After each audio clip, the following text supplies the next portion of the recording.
dossier and said that, oh, they were trying to frame me, making Dave's campaign look bad, which would be the end of any political future that he ever had. And of course, Lottie is mad because she had been duped. It's never made clear if this was all a bait to get her to come forward with it, and then they came forward with it anyway. It's never really explained, and honestly, it's not that important. See, it turns out that Dave also is being suspended by the church for reasons. Everything sucks in Dave world, and as usual in films like these, the main theme is that the Christian here is blameless and the world is crashing down around them. And because we still have like 20 minutes left, he notices St. Jude has been condemned. The women's shelter was just shut down.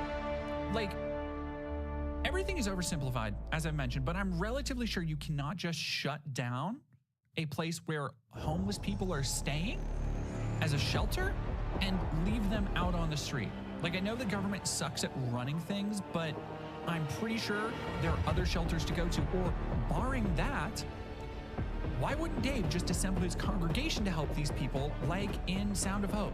See, damn, that's a better end to the movie, where Dave is crushed by the cool realities of politics and realizes he can't make sweeping big changes alone, but he can help his local community. So they rally together and help house the women left out by the shelter. In the process, Dave realizes he can make real change in the world by impacting his community, and he begins in earnest to organize and become engaged in local politics. Comrade Dave. See, that would have been a better movie. Not necessarily a good one, but a better one. I wrote that in like a minute in a sushi restaurant. But we don't get to watch that movie. We have to get back to the one they actually made. So the congressman shows up when Dave is down and out and gives him a long rambling metaphor about a pine cone.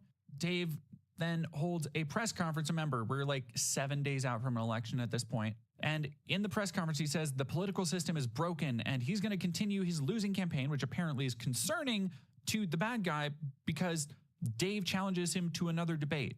Again, he has done nothing but be shown as a public fraud and lose debates publicly. It is never clear why anybody considers him any kind of political threat.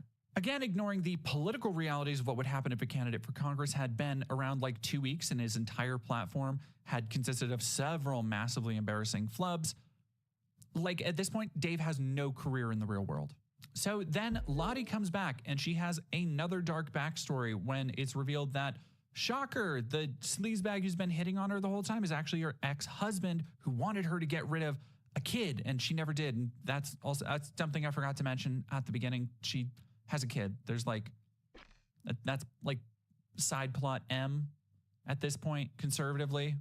We're way past B plots, C plots, D plots.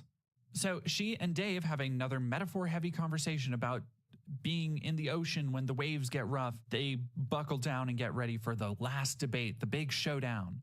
So Kane is apparently really pressed about this one, even though he's just destroyed Dave every previous time they've talked.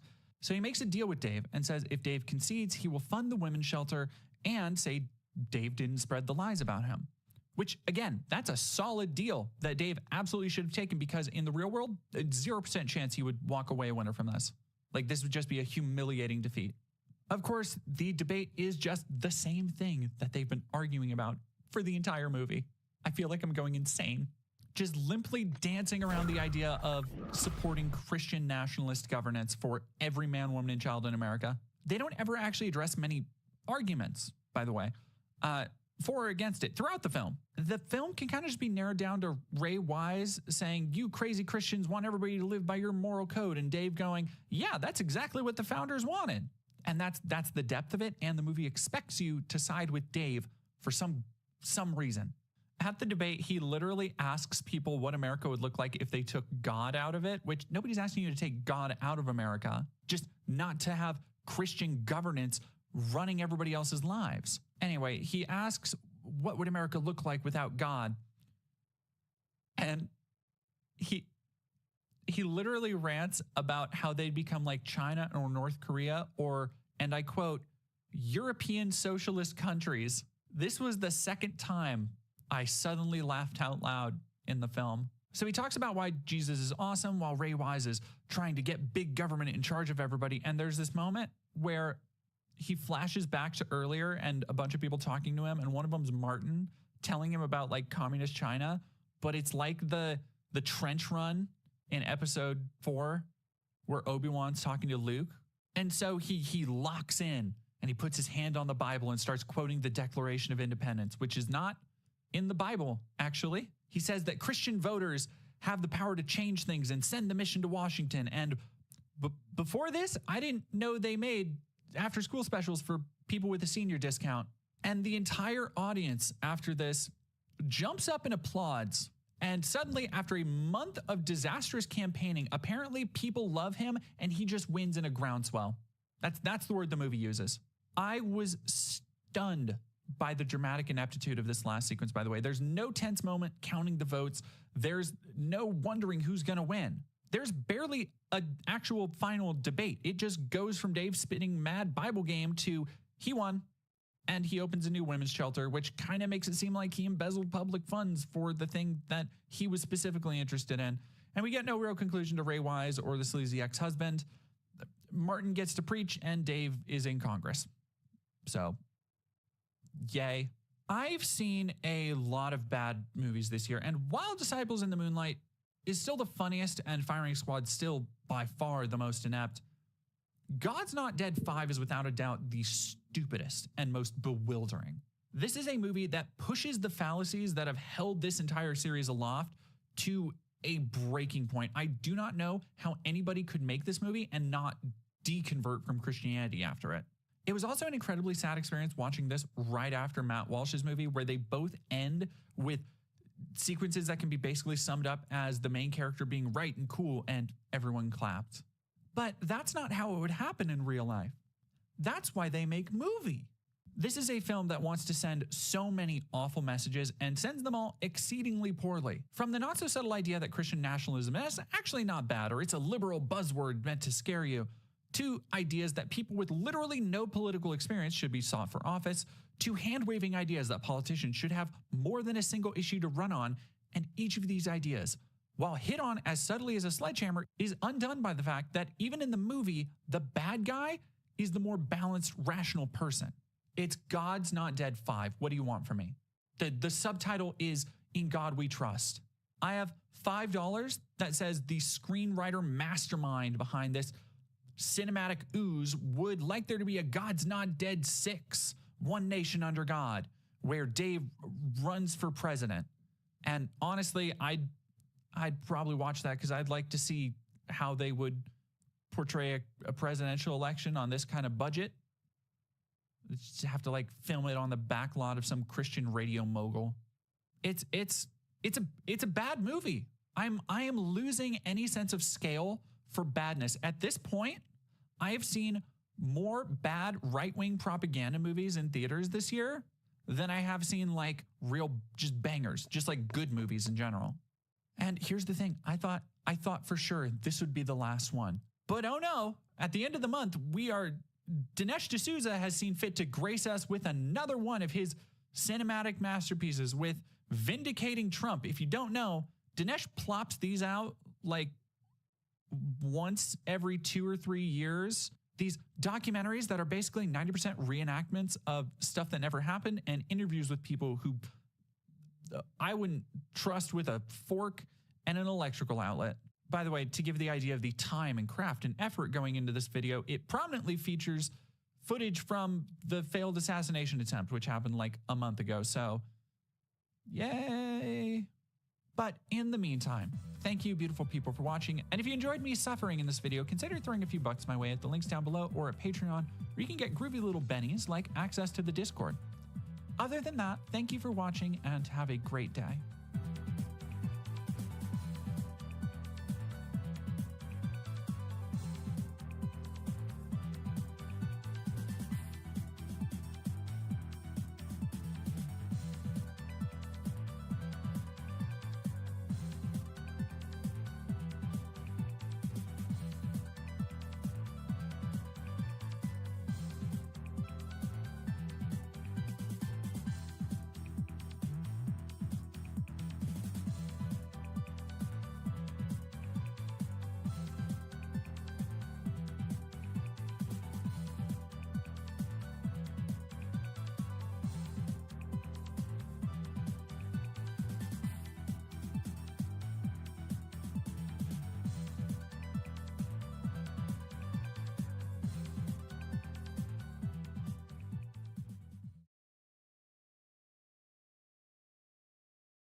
This week's presidential debate between Donald Trump and Kamala Harris will now officially go down as the one and only debate between the two candidates, now that Trump has stated there will be no second debate. Ooh. And Trump explained this decision in a Truth Social post where he said, when a prize fighter loses a fight, the first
lasted how long? 9 years, 180 episodes. You gave it up, right? I did, sir. They didn't cancel you. You canceled them. You're not aware of this? No, I'm asking you. You think I got canceled? Are you under the impression that I got canceled? Have I hurt you, Jerry? I thought that was pretty well documented. Is this still CNN? Don't most shows go down a little? Most people do also. I went off the air. I was the #1 show on television, Larry. Do you know who I am? Jerry Seinfeld is one of the most recognizable mainstream comedians in history. Actually, scratch that. He is the most recognizable mainstream comedian in history. And his TV show, Seinfeld, is one of the most successful shows in television history in almost every way. Ask him yourself. He'll tell you. Warren Littlefield wrote that if you would have given him another season of Seinfeld, he would have paid you $110 million for the year. $110 million. I could have got more than that. He also did his own version of the talk show, Comedians in Cars Getting Coffee, which was probably one of the cringiest shows in TV history. It went for 11 seasons, starting in 2012 and ended in 2019. But I'll come back to that because I want to introduce you to another guy called Joe Rogan. Okay, you know who Joe Rogan is, and if you don't, you're probably in the wrong place. We know him as the most successful podcaster of all time in almost every way, and he's also a stand-up comedian. His whole body just erupts. Fuck, make it stop. Okay, I'll stop screwing around. I have a question for you. If Jerry Seinfeld is the most recognizable comedian in the world and Joe Rogan is the biggest podcaster in the world, And Seinfeld literally had a show called Comedians in Cars Getting Coffee, and Rogan always platforms comedians on his podcast. Why haven't they been on each other's shows? The older guys like Leno and Seinfeld are so much more zen now. They don't have to Instagram and all that shit. Yeah, they don't care. They don't podcast. They don't do any of this shit. They don't do stories and tweets. And they seem like I've hung out with Seinfeld. I don't want to say we're buddies, but I've hung out with him a few times because of comedy.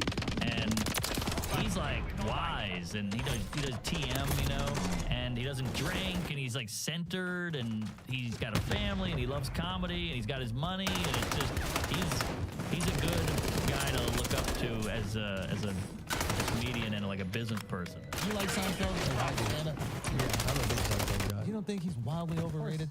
Yeah. I mean, dude, he started in '79. What do you want him to be? Like, I'm sorry he's not your Eddie. He was before Eddie. I'm sorry he's not exactly what you want him to be. He needs to be exactly what I want to be. I was like, oh, geez, I love. Like, I'm actually, I miss that. Potentially, he's been so famous forever. I think he's like, dude, he's awesome. Like his specials are doing really good. He created Seinfeld is my favorite show of all time. Like, the best show. But it's so overrated, man. That's so overrated. He's kind of the king. He's also a billionaire, so you're asking him to not be pretentious. You need a billionaire comedian. Dude, he's a comedy. I know. I'm like harder on him for some reason. Maybe it's because he's so successful. And You're what do you have? Next New York comic. It's okay. I'm just like, I don't know. Like, he's like the king, dude. Once Cosby was out, that's the guy. Really? But you know what? Inside of the stand-up comedy scene, the Joe Rogan is like the jock side. Remember I was saying this? Like there's like it's mostly white guys in comedy, and it's like two halves. There's the artsy side and there's the jock side, and they kind of beef with each other all the time. Because this Brendan Schaub is an idiot, and basically Joe Rogan just makes him a famous. Yeah, let's be honest. Brendan Schaub doesn't exist as a comedian without Joe Rogan propping him up. Right? Such a shit comedian, and his show is whatever. I don't know. Rogan is the de facto tastemaker, and if you're a comedian, you basically have to kiss his ass. Let's be real about it. Let's be real. Nobody talks trash about Joe Rogan. He's the new Johnny Carson. If you're a comedian and you're on Rogan, you immediately become 10 times more profitable. So everyone wants to be on top of Rogan. I think this is one of the most interesting feuds that never happened. It's obvious there's beef there, but there isn't actually any beef. It's really strange, but the bottom line is Jerry Seinfeld doesn't think Joe Rogan's funny, and I think Joe Rogan wants to be Jerry Seinfeld. Now, before I pull out my receipts and explain exactly what I mean, let me lay out my personal opinions about these guys. Full disclosure, I'll start with Seinfeld. I was a big fan of the show, countless episodes that were absolutely fucking hilarious, well-written, good cast, stopped at the right time. Simple. As far as Jerry's stand-up goes, yeah, I guess he's solid. Again, well-written, tight structure, good timing. I'm no expert on comedy, but Jerry seems like a funny dude. I wouldn't hang out for one of his specials or go and search for his stand-up on YouTube. But when I do come across it, yeah, look, it's pretty good. Is he in my top 10? No fucking chance. So I think you get the idea. Now, what about Rogan? Big fan of his podcast. I'd listen to most episodes, as you know. And he's actually a pretty funny dude. On his podcast, that is. That's the thing. I've never laughed once, not even a little bit, at his stand-up comedy. Next to Brendan Schaub, he's probably one of the worst famous comedians I've ever seen. I truly don't understand how anyone finds his stand-up even remotely funny. But like I said, in general conversation on his podcast, I've laughed out loud plenty of times. He's genuinely a funny guy. And if you enjoy his stand-up, I don't know, good luck to you. Comedy is completely subjective. So with that out of the way, let me explain where I'm going with this. Tim Dillon was just on JRE and they started talking about Jerry. Take a look. That's why I always like Jerry Seinfeld, because he goes, I like things. Like he does this speech he did at the Clio, these advertising awards. He got one of them. And he does this whole thing. It's so brilliant. And he goes, I like advertising because I like lying. And he talks about, he goes, if things don't make you happy, you don't have the right things. And you hear it, it's so funny, right? And people would be like, it's so disgusting. And of course, it's, you know, at the end of the day, people make you happy, love makes you happy, communities, family, all that makes you happy. But when he talks about things making you happy, it's so funny and so him, and the way he sells it. The way Jerry Seinfeld sells, like, he goes, there's nothing better than a pair of Levi's, or you know, or he goes, a Volkswagen Beetle or a big pen. He's like, if things don't make you happy, you don't have the right things. It's so funny, and I feel like he does think a little bit like that. Yeah. Because that is a group of person, too, where they're almost spiritually connected to inanimate objects. Yeah. You know? Like, and he said this is all going to be in my new book, Soulful Materialism. But it's just funny to me because it's like, there are people you meet that when you talk to them, you go, oh, yeah, like, this does mean a lot to you. That's a very funny premise, though. That's a very It's so good funny. Jerry Seinfeld premise. It's the best thing I've like. I think his, you know, I'm not familiar with all of his comedy. His show's brilliant. Obviously, his comedy's brilliant. But that award speech I saw was like this very unique, different thing because it does seem like he's totally raw. And I feel like that is him. Yeah. Like he is being real in that moment where he's basically like, you know, this is what it is. Yeah. Yeah, here's the shiny thing. He goes, it doesn't matter that it doesn't work when I get it home. I want it now because I want the thing on the commercial. I want it, and there is something so deeply American about it. It is disturbing on some level, but there's also a level where you got to just recognize how powerful that stuff is. So after watching that, I thought to myself, why has Jerry never gone on JRE? He's been on every other big show, but why not Rogan? Like I said, he's the most recognizable mainstream comedian. The short answer is, worlds are colliding. We're going deep now. Let's go back into time when all these markets were starting out. Most of the comedians we know came up through the Comedy Store in West Hollywood throughout the 70s, 80s, and 90s, and it's still going. Back then it was owned and run by Mitzi Shaw. You probably know her son, Paulie Shaw, from Encino Man. So without going into a full history of the Comedy Store, here's the basic breakdown. In the 70s, it was the first all-stand-up comedy nightclub in the world.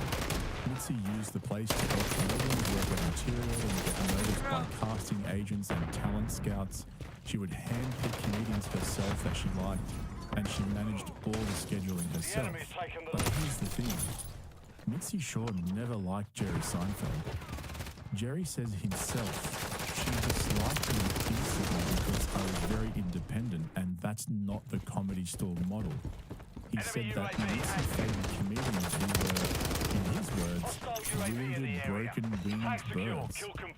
And that's the thing about Jerry. His stand-up has always been polished and tight, accessible. Mitzi thought he was too mainstream. He didn't have that darkness that we seem to love about comedians. You know, that deeper struggle. Listen to her son describe her and it'll make more sense. So funny, she was so funny. And when your mom told you you were funny, it was like the greatest gift you could ever give a comic. She came up to you and like put her hand on your arm. That was really funny. Yeah, she never said that to me. I had to become famous, bro, before she put me on her stage. For real, dude. I'm like, Mom, can I go on stage? These people are here to see me. You're not ready. Not happening. You got more. And she was right. Yeah. Because I was fucking around. Right. Yeah, hey, bro. Whoa. Right. You know what I mean? And, but I mean, I've been told by comedians that she was very proud. But she never said to me. That's another thing. Is she never told me she loved me. I can't say I love you because then you wouldn't be a comic. Oh my God. You're a science project. She used to lock me in the back bedroom. I can't say I love you because then you wouldn't be a comic. She figured out a way to make it. So Jerry never played her game, and she apparently banned him from the Comedy Store. They never got along. It was only after her death that Jerry went back to the Comedy Store, and it was apparently pretty fucking wild. Listen to this. I saw her throw a few people out there. I think she threw Jerry Seinfeld out there. Really? Yeah. And he was on there last week. He came to the store. Yeah, he came again. I remember the time he came in and he told the story on stage. You know, this is maybe a few years ago, but it's like, 30 years ago. He he came to LA. He was too polished for her. Too polished for her. He didn't want you He basically quoted her and said that it's like, you know, you come here to LA, and he's like, and no one has told you no. He's like, I want to be that person to tell you no. And he's like, and he would drive down Doheny in his Porsche, and she'd be out there watering the lawn, and they just kind of lock eyes, like, but she never would let him play. And then, you know, this was a few years ago, and he went on stage. He said, this is my first time in a long time. Crazy. And now he went up recently, actually, within a week, right? It's a horror. It's a fucking horror show. Do you think Mitzi's like strong aura built better comments at the store? It was that fear of I better not bomb. Yeah. But you see, on the other hand, Joe Rogan came up through the Comedy Store. He was one of Mitzi's pet projects, basically part of the furniture. Just ask him, he'll tell you. When he comes, his whole body just erupts. Fuck my life, that is insufferable. So Jerry Seinfeld and Joe Rogan came from different ends of the comedy world, and their comedy couldn't be more different. Seinfeld is famous for preferring comedy without cursing. He likes it clean because he thinks that means the bits are actually inherently funny and don't rely on swearing to get a laugh, so it's just generally more accessible. And Rogan's comedy, on the other hand, is full of swearing and nasty stories. And still hungry. Okay, so let's get to the punchline here. Jerry Seinfeld doesn't think Joe Rogan is funny. On his show, Comedians in Cars Getting Coffee, Jerry makes it clear that to get on the show, he has to think that you're funny. It's basically him chatting to comedians he thinks are funny. And here's another question. Having hosted a show of my own,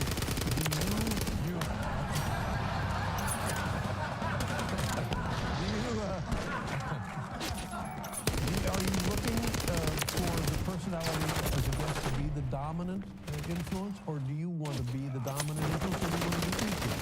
It doesn't matter. As long as I can engage with the person.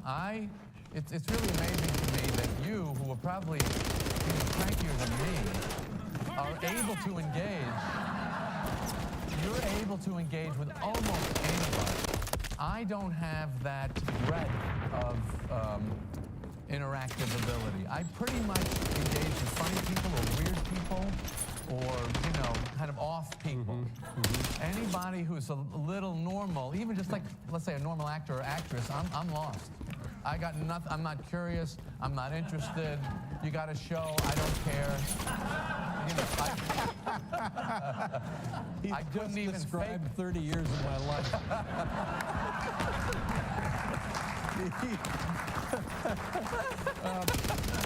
I saw the show.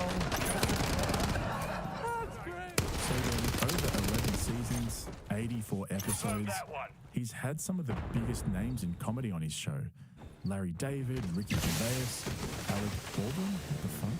Bob Einstein, Sarah Silverman, David Letterman, John Rickles, Chris Rock, Louis C.K., Dave Chappelle, Kevin Hart, Bill Burr, Jim Carrey, Steve Martin, Eddie Murphy, Sebastian Maniscalco. It's a who's who of the comedy world. Except no Joe Rogan. Now let's put this into perspective. Joe Rogan sells out fucking arenas. Netflix has paid him millions of dollars for his comedy specials. Forget about podcasting. Joe Rogan is right at the top of the food chain when it comes to stand-up comedy. Even if you think he's not funny, you cannot deny that he is one of the most successful stand-up comedians of all time. That is simply a fact. Yet Jerry wouldn't have him on his cringy Coffee and Cars show or whatever the fuck it's called. And look, I get it. Some of you might be thinking, you know, who gives a fuck? Well, I think Rogan does. I think he really cares. You see, this is the thing about Joe. He's become sort of like this gatekeeper of the stand-up comedy It must world. be Christmas If you and movie haven't hell been on because we're getting JRE, you haven't made it. Joe has platformed comedians and they've blown up as a result. We all know this. So here you have these two worlds colliding. Jerry Seinfeld, the biggest mainstream stand-up in history, who has completely ignored Joe Rogan, one of the most successful and highest profile stand-up comedians out there. and then Joe never having Jerry on JRE. I don't know about you, but I think that is funny as fuck. I'm a fan of JRE, but one thing I dislike about Rogan and his universe is this idea that he's become the arbiter of comedy. He launched his comedy club, The Mothership, which is great. Good luck to him. But it's clear he's trying to become a modern-day Mitzi Shore. How many times have we heard Joe chatting to his comedy buddies, crapping on about the comedy brain and how they operate on a different level to the rest of us pedestrians? That shit is cringe as fuck. I literally fast forward through those bits. And so we have these two comedy ecosystems with Seinfeld on one side and Rogan on the other side. And if they ever merged, worlds would be colliding. It could never work. Anyway, let me know what you guys think in the comments below. Remember, best comment gets pinned. I hope you enjoyed this video. If you did, hit that like button and become a subscriber so you can keep up to date with all my latest uploads. I'll chat to you guys soon. See you in the next one. If you look at the building's blown outward. Like, it's blown out. Now, I'm obviously not a fucking bomb expert, but I talked to one. You should see your act.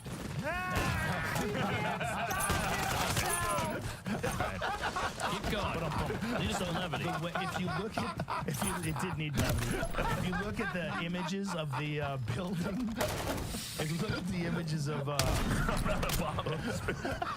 You're an animal. You're a fucking animal. You can't be stopped.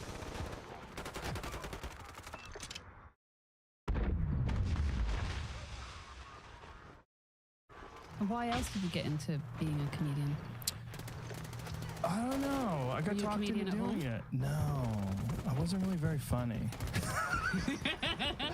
Most of us know Joe Rogan as the world's biggest podcaster, a title he's held for over a decade, and others will know him for his UFC commentary or for hosting Fear Factor.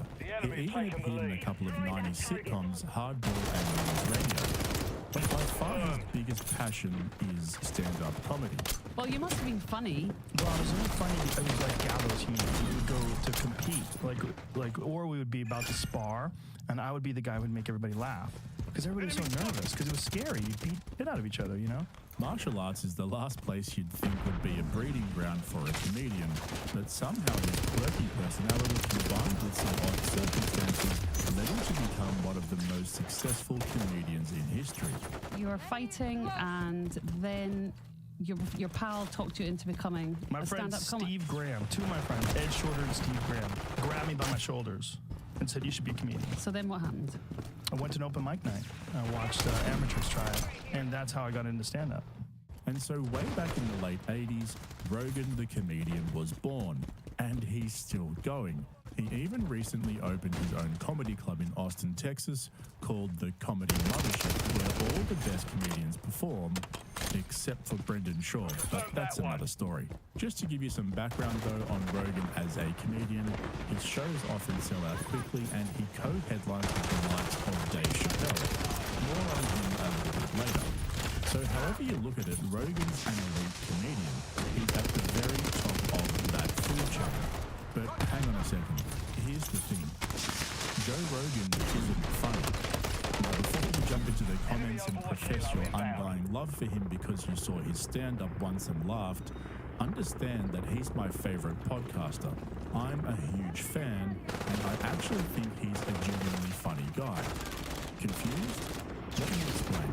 In general conversation, when he's on his podcast, for example, some of his off-the-cuff remarks and observations, even storytelling, is pretty funny. You're in the water. This is nice, dude. What is that? It's moving. Terrifying stories I read was about these kayakers in the Congo, and they were going on this river in a kayak in front. The guy saw the crocodile come up, tip the kayak over, and then the kayak bounces a few times as the croc pulls the guy out of the kayak, and then the kayak just drifts off, and then there's no croc, and there's no guy, and there's another guy behind him. Oh, bro. Then there was the guy. Is this documentary the most hated man on the internet? No. Who is the most hated man on the internet? His name is Hunter Moore. I don't know. Brandon Shaw before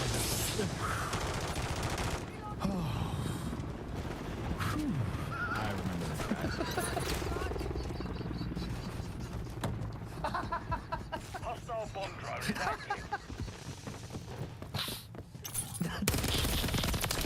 don't even want to get caught in these crosshairs. I don't even want to be close to this. Covering your six. Damn it. There was a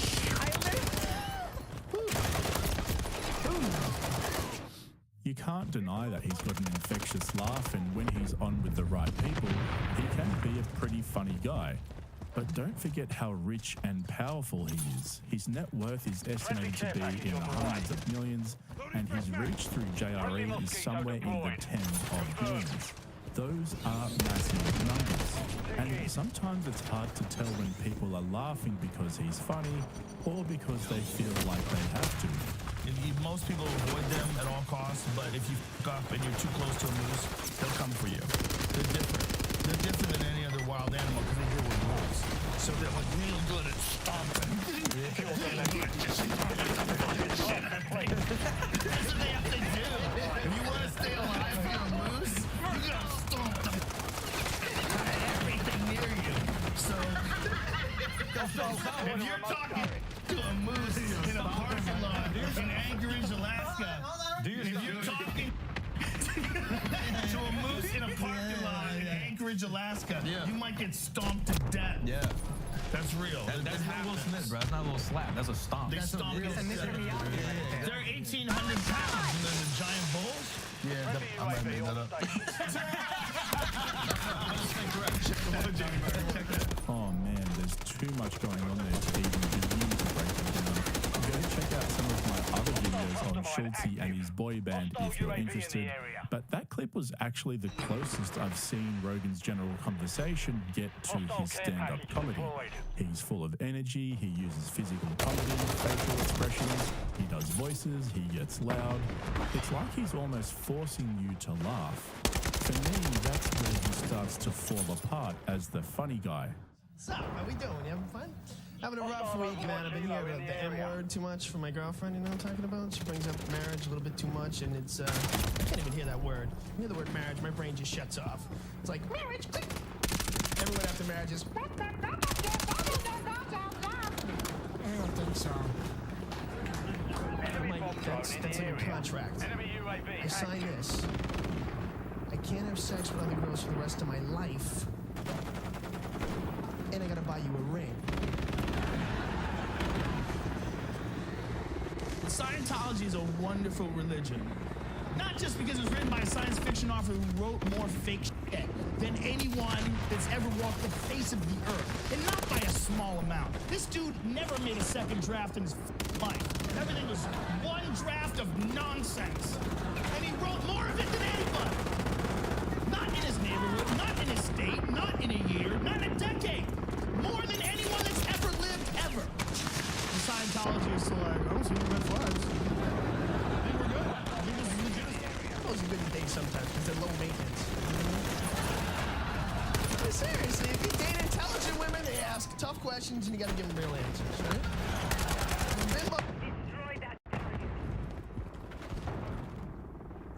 A year ago, we visited a case that it's always gonna make me laugh. I can't help it. And girl, let me tell you, this is a knee slapper laugh. This is a belly laugh. It's a full gut one. It's of course the Katie Sorensen case. And you've probably seen this video before. It's on my channel. It's called Desperate for Likes. Instagram mom accuses Christian couple of crime, but she went to jail instead. Okay, wow. Wow, that's amazing. I cannot believe this. When I dove into that whole story, I mean, I knew the case and what all happened, and I explained it in that video. So if you haven't seen it yet, feel free to watch that one first. But the bombshell, the true bombshell of that video was while we were digging into it, I ended up finding Instagram Live of Katie Sorensen's mom just going absolutely insane trying to defend her daughter for 30 minutes. And I thought we were done. I thought we were done with that case until Explore With Us Body Cam got the Katie Sorensen body cam footage of the original day that she made the accusation. You're reporting an emergency? I suppose so, yes. What are you reporting? I was just at the Michaels here in Catalina, and a couple of places kidnapped my children. What best description of my call? I mean, this is nice. They're just kind of rough looking. Are you or your husband, I mean, like important people for some reason? Is there something they were going to take your kids and hold them to ransom? Or? this is already insane. The couple that she claimed was rough looking and wanted to kidnap her beautiful kids, this is the couple. This is them. This morning, the couple who says their lives have been turned upside down by false accusations. This is who you said was rough looking? This pisses me off so much because you know what? The reason she said that was because they're people of color. Like, straight up, that's why. And when it came out that these people were like, they've always lived in the same city as her, they're locals, people at bars and restaurants know them, like, they're just normal people, but she looked at them and saw they were people of color and was like, Katie Sorensen is about to look so stupid, and I'm eating it all up. We obviously feel bad that she's a mother and going to jail, but her lack of remorse for what she'd done, hopefully this will teach her a lesson. Sadie and Eddie Martinez sitting down with ABC News after a California judge sentenced Kathleen Sorensen to 30 days in jail and 60 days work release. She's not going to get a year for this, right? But her even getting 30 days for this is, they could have just let her off. They could have just given her probation. They said, no, you need to serve time. Okay, I'm over here rambling. We ain't even at the body cam. That's who she called rough. Them. Really? Come on, bitch. It's hard. I want to be. No, I want you to take your time. I really do want to be 100% sure because I do not want to falsely. No. Anything. No. I don't want to misrepresent what has happened. I do think it's important for parents to be aware. Katie Sorensen, an aspiring momfluencer, calls 911 to report every parent's worst nightmare. They soon find that something isn't quite right with Katie's story.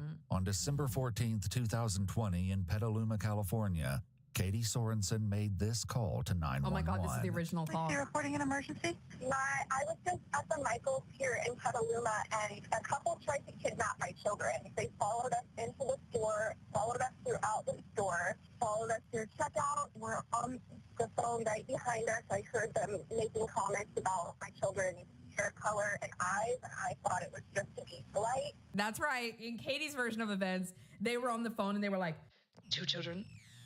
Blue eyes, blonde hair, one might green eyes, short. Like, dude, is that how you think the kidnappers work, Katie? Okay, my name is Katie Sorensen. Okay, I got an officer. He's going to go check the parking lot of Michael, see if we can locate that van.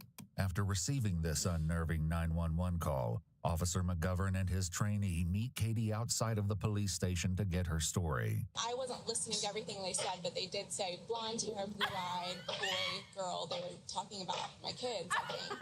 Okay. The lady in front of me could kind of sense they were being off. You as a true crime fan, I'm assuming you're watching a true crime video right now. Even you know that that's not how kidnappers operate, right?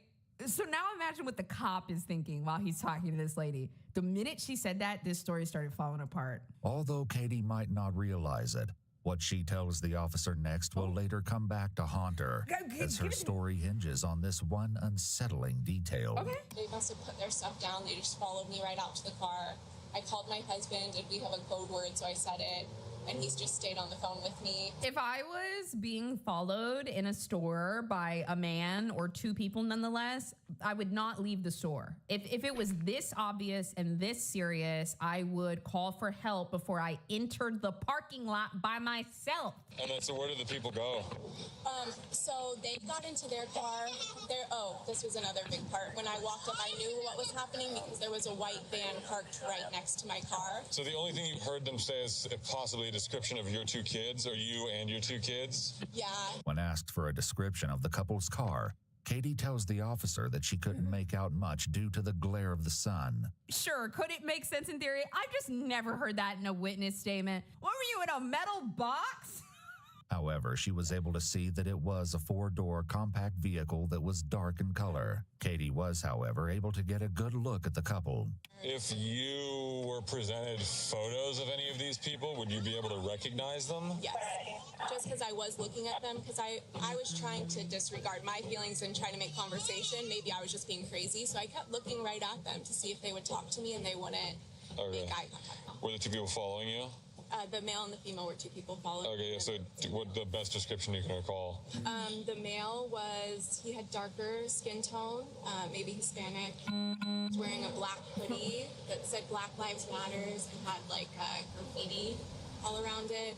Can you see why I hate Katie Sorensen now? Something about that description makes me feel like she just listed off 3 things that she thought were damning. That he was possibly Hispanic, that his hoodie said Black Lives Matter, and it had graffiti all around it. Katie's racist. Katie's a textbook racist. So, anyways, we will now continue to watch the body cam footage of a racist woman that wants to be famous for being a good mom. Describe their female again. She was Caucasian, had reddish hair, but it was more like oxide. It was natural red. These are not regular descriptors, bitch. Normally people say they had dark hair, they were probably about 5'11", they had a scar on their face, they wore glasses. Her descriptors were she's not a natural redhead, it's fox dye, and he had a hoodie with graffiti and it said BLM. What the? In a video posted to her Instagram page, Katie would later describe what happened and what she thought of their appearance. Obviously, the suspicious behavior is super weird. The fact that they circled your car, circled the stroller is bizarre. I mean, I don't necessarily know if it meets the criteria of like attempted kidnapping. But We don't care to message her. I just want to make people aware. I want to make her video! She wants to make her little video and she needs to have a police report to back it up. Katie's story is such a crock of shit, but she believes that if she sits there and says it affirmatively, that these officers are going to believe her because she is a blonde white woman. This is an insane story, and you have to have an insane amount of confidence to call the police and lie to them. I mean, and again, you guys obviously have your standard operating procedure. I've never heard of families having a safe word like that. What made you set that up?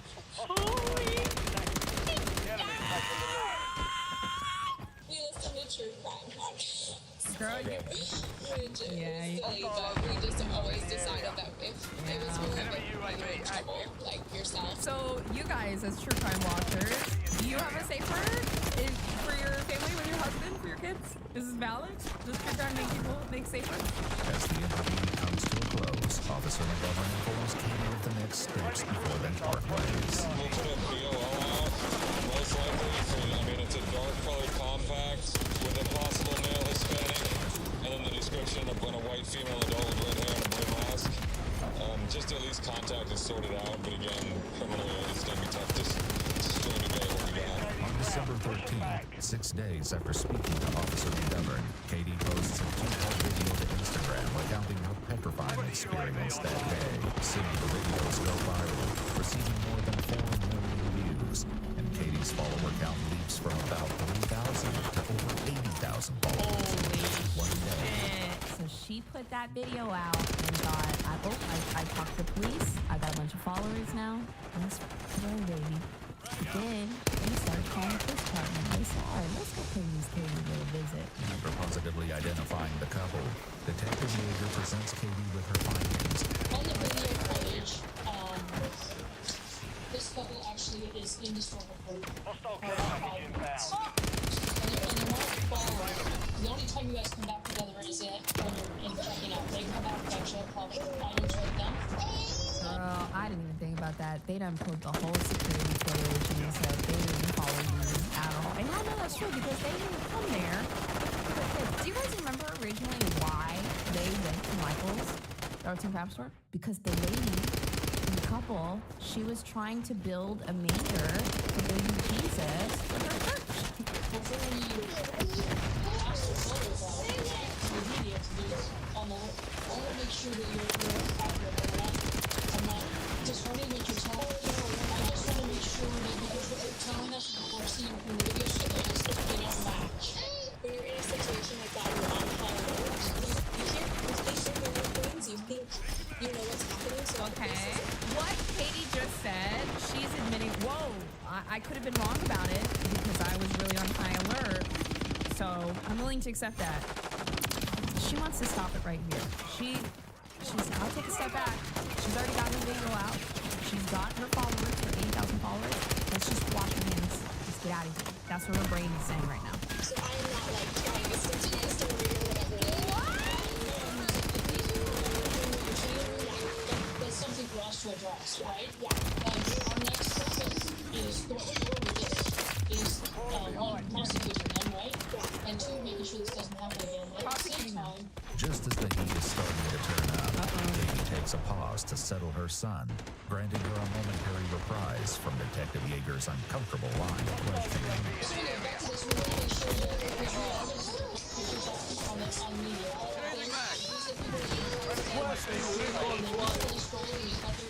These are important, important things that we know. Part without a shadow of a doubt that is what was happening. There is absolutely no rhyme or reason to someone taking steps forward every time. So her whole thing hinges on they reach for the car. What? Does it make sense to you that like a potential kidnapper would lunge for a shopping cart that has kids in it? Because what are they gonna do after that? Both hands on the cart. Although encounters with the police, Katie makes it clear that she didn't hear the man speak much. However, she told her followers that after the couple described her children's features, she claims she then heard the man say, The boy will be easier because he's not wearing a mask and the mom must not really care about him. 100% they reached for my stroller. 100% they were saying things that they shouldn't have been saying about my kids. 100% they circled my car towards the end. It should be noted that this is now the third time Katie has told officials that the couple circled her car. First to dispatch in her initial 911 call, then to Officer McGovern when he met her outside the police station, and now to Detective Yeager, perhaps sensing Detective Yeager's skepticism. Katie's husband chimes in to back her up. You tell them details like you went to the very back corner of the store to get your spray paint and they followed you. So they watched the footage and this couple didn't come in. It's not the same couple that came in at the same time as me. These people that she said were already in the store 5 minutes before. We watch them throughout the store and they don't come on surveillance. They don't come anywhere near her until everybody's in line. And these people in line would you recognize these two if you saw them again? If we were to do a photo lineup, would you recognize them again? Yeah. And willing to go forward with prosecution. I don't want to misrepresent what has happened. I do think it's important for parents to be aware, but I don't it makes me a little uneasy that you guys are getting blown up about this. I mean, I think it's important, but I don't want to. I guess I'm feeling doubt that I misremembered the story and I don't want to misrepresent what happened and make it a bigger, I don't know. I care more about them not doing this again. I care more about parents being more aware, but I don't think it's necessary for everybody to know all the details of everything. So I guess that was just... Only a liar would say that. Please don't tell the public that these people never followed me around and were in historical crime for me. Don't do that. Officer McGovern has one more serious issue with Katie's story to point out as they prepare to leave. So did you go right from Michael's back to your car? Yeah. The man did exit the store quickly behind you, but the woman remained in the store for almost a minute, chit-chatting with the clerk. She was trying to make a sale. She was scanning something on her phone. I'm assuming that was like a receipt or a coupon. Yeah, so she remained in the store and was making transactions. That's why I'm trying to see if... Why did that feel negative? What's wrong with the coupon? So she remained in the store and was making transactions. That's why I'm trying to see if you recall both of them how long we got to their car, at what point they linked back up. The hand in hand, I didn't visually see that until they were walking around my car. So they weren't walking hand in hand behind me out of the store. Okay. Because I was so just trying to get to the car, I didn't turn around and look. I just felt behind me. I just felt there was some presence. Yes, and then getting to my car and seeing them do that is... So, but the last time you saw them, they were inside the store and they're kind of exiting. They were also both together. It wasn't just the guy or just the girl. It was both of them were linked back up at that point. Yeah, at the point that I, without a shadow of doubt, saw them, yes. In an effort to corroborate Katie's story, the Petaluma Police Department issued a press release which included a photograph of the couple. Oh my God. Okay, guys, this is important. The police department clearly didn't believe bits and pieces of Katie's story. They clearly didn't. Let's actually read what news release they put out, because this is to combat all the calls. On Monday, December 7th, at approximately 10:32 a.m., a woman drove to the Petaluma Police Department to report suspicious behavior exhibited by two adults at a Michael's Craft Store. The woman reported being followed inside the store by the couple as she shopped while pushing her two children in a stroller. The woman said the couple made comments concerning their appearance. On Monday, December 14th, so a week after her claim, the Petaluma Police Department became aware of a social media post made by the reporting party, Katie, in which she recounted and elaborated upon the aforementioned incident. This post included information that had not been initially presented at the police department on December 7th. The Petaluma Police Department officers and detectives have subsequently conducted follow-up inconsistencies between the two accounts of the incident, and they need to be resolved before any criminal charges can be considered. The couple, later identified as Eddie and Sadie, were made aware of the accusations by their teenage daughter, whose friend recognized them in the photo. The two promptly agreed to an interview with police, and 3 days later, on December 17th, it was announced that Sadie and Eddie were officially cleared as suspects, and the police were now investigating Katie. This investigation is now considered closed, absent of any additional evidence or corroborating statements from the witnesses. Here's the thing. When the people started calling and saying that kidnappers are in the city and they're taking our kids, police, you need to do something. They said, okay, this bitch lied, and we're going to prove it to you. Katie Sorensen was charged with 3 counts of falsely reporting a crime. And on June 29, 2023, she was convicted on one of those counts. She was subsequently ordered to serve 90 days in jail, 60 of which could be served on a work release program. And she was required to complete a 4-hour implicit bias training. Katie need about 60 hours of training, minimum.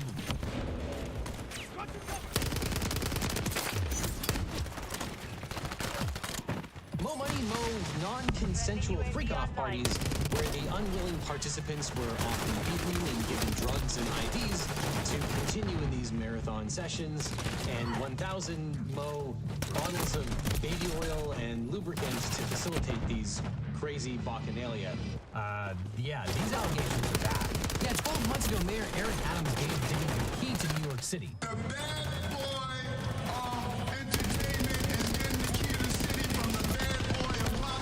Well, apparently Mayor Adams finally got something right because Sean Combs is apparently getting a very bad person. I'm taking fire! Sean Combs stood in Times Square and was handed a key to New York City. Today, he's been indicted and will face justice in the Southern District of New York. After months of speculation, the Department of Justice has charged Combs with sex trafficking, racketeering, and interstate prostitution. Yes, Sean Combs, aka Puff Daddy or P. Diddy, may be facing up to life imprisonment for his alleged crimes. Now, our last video on Combs detailed the reasons why federal agents from Homeland Security joined with local law enforcement to raid his Los Angeles and Miami properties in what turned out to be a sex trafficking investigation.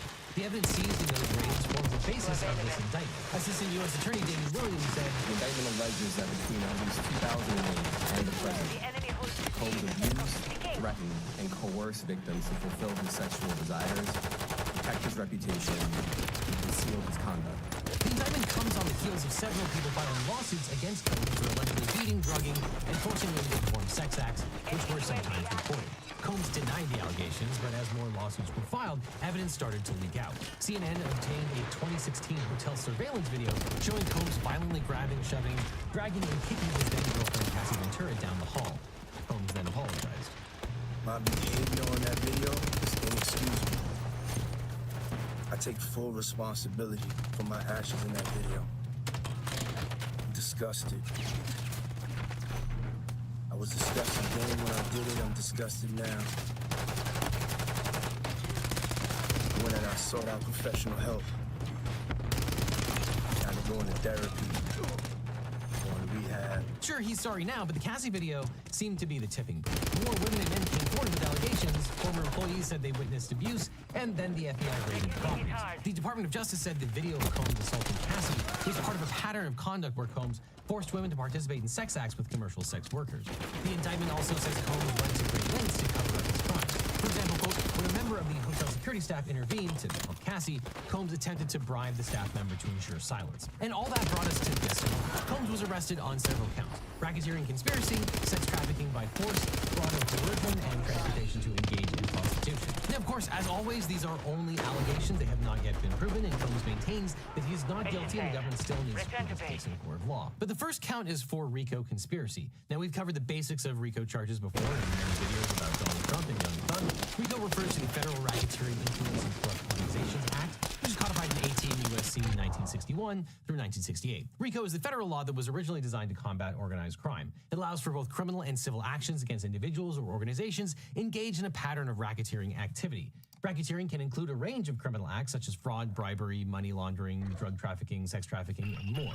Then to prove a RICO violation, the prosecutor must first show that the defendants had an enterprise, and an enterprise is any group of people associated with each other for a common purpose. Second, there needs to be a pattern of racketeering activity, which means at least 2 acts of racketeering within a 10-year period. These are known as predicate acts. And third, there has to be a connection between the defendant and the management of the enterprise through the illegal activities. And passing the RICO statute wasn't so much about being tougher on any individual crime, but about being able to prosecute crimes that were often hard to prosecute. And the indictment says that, quote, the Combs enterprise consisted of Sean Combs, a.k.a. Puff Daddy, a.k.a. P. Diddy, a.k.a. Diddy, a.k.a. PD, a.k.a. Love, the defendant, entities within the Combs business, including but not limited to Bad Boy Entertainment, Combs Enterprises, and Combs Global, individuals employed by and associated with the Combs business, and others known and unknown. The indictment claims the purpose of the enterprise was operating a global business in the media entertainment, and as part of that goal, the enterprise devoted itself preserving, protecting, promoting, and enhancing the power, reputation, and brand of Sean Combs. The indictment says Combs demanded, quote, absolute loyalty, and the people involved in the enterprise sought to enrich themselves, and Combs rewarded, quote, those who demonstrated loyalty to Combs and willingness to conceal his crimes. The road to the bag is definitely tied to your team and the company that you keep. If you are surrounding yourself with different energies that's not on the same wavelength as you, if they not praying for you, inspiring you, supporting you, showing you a better way, remove them immediately. As to the third element, according to the government, Combs was the leader of the enterprise and he directed his associates to, quote, lure female victims into his orbit, often under the pretense of a romantic relationship. Combs then used force, threats of force, and coercion to cause victims to engage in extended sex acts with male commercial sex workers that Combs referred to as, among other things, now, these next allegations are pretty graphic, so you might want to skip ahead to this time code if it might upset you. Now, Combs apparently recorded these freak-off sessions. The indictment says the freak-offs sometimes lasted for several days in a row. During freak-offs, Combs distributed a variety of controlled substances to victims, in part to keep the victims obedient and compliant, sometimes only known to the victims. Combs kept video he filmed of victims engaging in sex acts with commercial sex workers. After freak-offs, Combs and the victims typically received IV fluid to recover from the physical exertion and drug. And to pull this off, Combs needed the cooperation of dozens of people. And the indictment says just about everyone in the orbit was in on it. Supervisors, security staff, household staff, personal assistants, and other Combs business employees. These employees were responsible for the logistics like booking hotel rooms, lighting, stocking rooms with lubricant and linens, arranging travel for the victims, and delivering items and cash. They're probably wondering whether these people could face charges for participating in these events. We'll hold that thought because we'll get there. But during the freak-offs, the victims were subjected to serious physical abuse, including punching, kicking, dragging, and having objects thrown at them. At times, their injuries took weeks to heal. And Combs maintained control over the victims by, quote, physical violence, promises of career opportunities, granting and threatening to withhold financial support, and by other coercive means, including tracking their whereabouts, dictating the victim's appearance, monitoring their medical records, controlling their housing, and supplying them with controlled substances. When the FBI raided Combs' Florida and California properties, they seized various freak-off supplies, including narcotics, and more than 1,000 bottles of baby oil and lubricant. Now, the predicate offense is the illegal activity that is the foundation or the first crime in the chain of another crime. The Combs indictment lists dozens of state and federal crimes that were cited as foundation for the RICO conspiracy charge. Members and associates of the Combs enterprise engaged in, intended to engage in, among other activities, sex trafficking, forced labor, interstate transportation for purposes of prostitution, coercion, and enticement to engage in prostitution, narcotics offenses, kidnapping, arson, bribery, and obstruction of justice. The arson allegation stands out because that probably involved Kid Cudi. Although the indictment does not include specifics about the arson, for more than a decade there was a rumor that Diddy put a car bomb in Kid Cudi's car because he was angry that Cudi had been texting Cassie Ventura. Reporter Gavin Godfrey even tweeted about the rumor way back in 2014. In 2023, Cassie alleged that, quote, in February 2012, during Paris Fashion Week, Mr. Combs told Ms. Ventura that he was going to blow up Kid Cudi's car and that he wanted to ensure that Kid Cudi was home with his friends when it happened. Around that time, Kid Cudi's car exploded in the driveway. And after the Ventura lawsuit, the became public, Cuddy confirmed that the rumor was true. And Combs is accused of possession with intent to distribute narcotics, including benzos, ketamine, cocaine, meth, and GHB, which is known as a daydream drug. And then there are possible gun crimes. The FBI seized 3 AR-15s with defaced serial numbers, quote, in or about March 2024 during searches of Combs' residence in Miami, Florida, and Los Angeles, California. Law enforcement seized firearms and ammunition, including 3 AR-15s with defaced serial numbers, as well as a drum magazine. Now, penalties for a RICO conspiracy include up to 20 years in federal prison, but Combs could face an even longer term due to the underlying federal crimes, sex trafficking and prostitution, among others. The government is seeking forfeiture of any assets or property derived from or involved in the current enterprise. But that raises the question, why RICO at all? There's lots of illegal stuff that's illegal on its own here. Well, the obvious answer is probably the statute of limitations. A lot of the alleged conduct took place decades ago, where the statute of limitations has passed. So while the prosecutors couldn't charge it as a crime straight up, they can use it as a predicate act as part of a RICO enterprise. Now, obviously, if you're accused of leading a RICO enterprise, you want a good lawyer. But if you want a great lawyer, my law firm legal team can help. If you've gotten into a car crash, suffered a data breach, especially if you not have those data breach letters saying your social security number was leaked, or dealing with workers' comp or social security issues, we can represent you or help find you the right attorney. Because it's so important to talk to a lawyer right away so you maximize your recovery and find out what your options are. So just click on the link in the description or call the phone number that's on screen right now for a free consultation with my team. Because you don't just need a legal team, you need the Eagle team. So click below. Now, 18 U.S.C. 1591 defines sex trafficking as inducing a person to engage in a commercial sex act through the use of force, fraud, or coercion. And a commercial sex act is defined as any sex act on account of which any value is given or received by any person. And a person commits coercion by threatening serious harm or physical restraint, or convincing a person that failure to perform an act would result in serious harm or restraint, or by threatening to abuse the law or legal process. The indictment against Combs alleges that he, quote, recruited, enticed, harbored, transported, and maintained a person known as Victim 1 and willfully caused her to engage in commercial sex acts, knowing and in reckless disregard of the fact that Victim 1 was engaging in commercial sex acts as a result of force, fraud, and coercion. People often think of human or sex trafficking as someone being snatched off the street and sold into slavery, but the more common scenario is exactly something like this, where a vulnerable victim is recruited by a powerful person, promising something of value, like housing, money, relationship, drugs, or career opportunities. The women who sued Combs described this pattern. For example, in 2023, Jane Doe filed a lawsuit against Combs, alleging men working for Combs met her at a nightclub in Detroit, promised to introduce her to Combs, and they allegedly escorted her to a private jet and flew her to a recording studio in New Jersey, where she met with Combs. She claims that they supplied her with drugs and alcohol and then gang raped. And once a trafficker gains their victim's trust, they often isolate them from friends, family, and support them. By making the victim feel dependent on them, they limit the victim's options to leave or seek help. Cassie Ventura's lawsuit described this scenario. She met Combs when she was 19 and he was 27. Quote, within months, in February 2006, Ms. Ventura signed a 10-album deal with his record label. I wanted Cassie. Everybody in Cassie. Taking the lead. Hear a story directly from now. Once she was financially dependent on Combs, he then, quote, asserted complete control over Ms. Ventura's personal and professional life.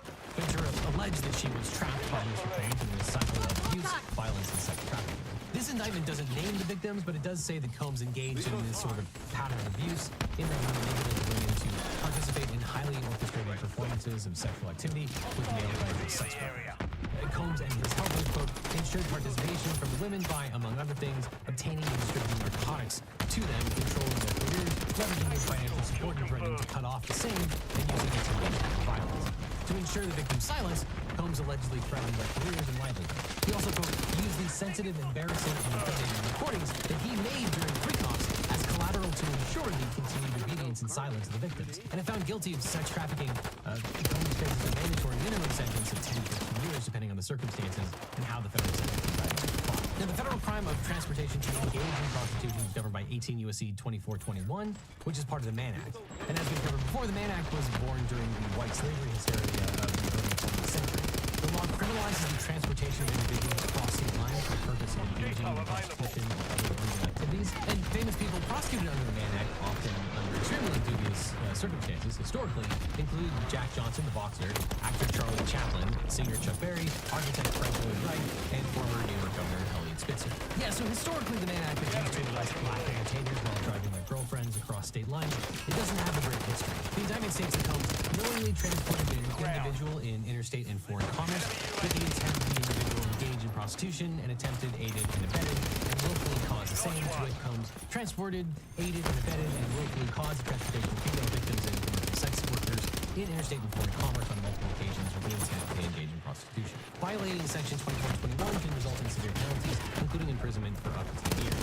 And if minors were involved, which is not part of this indictment but has been a rumor in the past, or if there are aggravating factors like coercion or violence, the penalties can be significantly enhanced under other sections of the Mann Act or related trafficking statutes. So what about all of those other people who allegedly helped Combs abuse women for decades? Well, Combs' former bodyguard, Roger Bonds, appeared on several talk shows to describe all the violence that he witnessed. I remember what, making it a band? When he threw a chair at Lorianne Gibson. Throwing the phone, the chair, throwing papers. And you know, she quit after that. She was like, I'm not there. She came back some years later. But even then, guess what? We looked at it like it was okay. I didn't see nobody say nothing about domestic violence when you created this monster because you just seen him throw a chair at a person. TV. But at that time, right, we ain't look at it like, oh, he has a problem. Yeah, I knew it. You know what I'm saying? So Bonds raises a good point about people knowing what was happening and failing to intervene. Initially, there was skepticism about the Combs allegations because there were apparently lots and lots of witnesses to his conduct. But the indictment claims that Combs and his team threatened and intimidated witnesses to keep them from talking. Quote, members and associates of the Combs enterprise, including Combs' security personnel, at times carried firearms. On more than one occasion, Combs himself carried or brandished firearms to intimidate and threaten others, including victims of and witnesses to his abuse. And here's a moment Bonds was talking about when Combs threw the chair at Gibson. Turn the cameras off. You disrespectful. You ain't your point.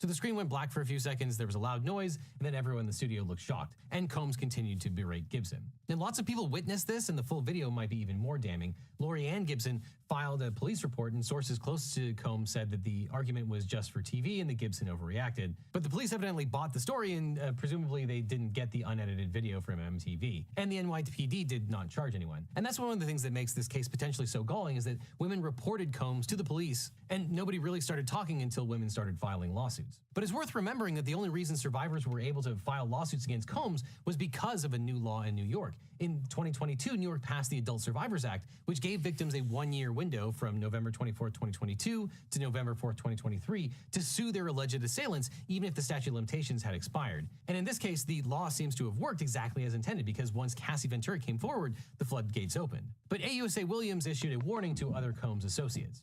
Second, we are not done. This investigation is ongoing, and I encourage anyone with information about this case to come forward and to do it quickly. In other words, if you witness any criminal activity or participation in it, it's better to make a deal with the government right now before it's too late and you get charged. Because apparently dozens of people helped Combs commit these crimes. Now, some people might already be cooperating with the government, but more people could still be charged. And if you look at everything Roger Bonds is saying, for example, he might have criminal liability.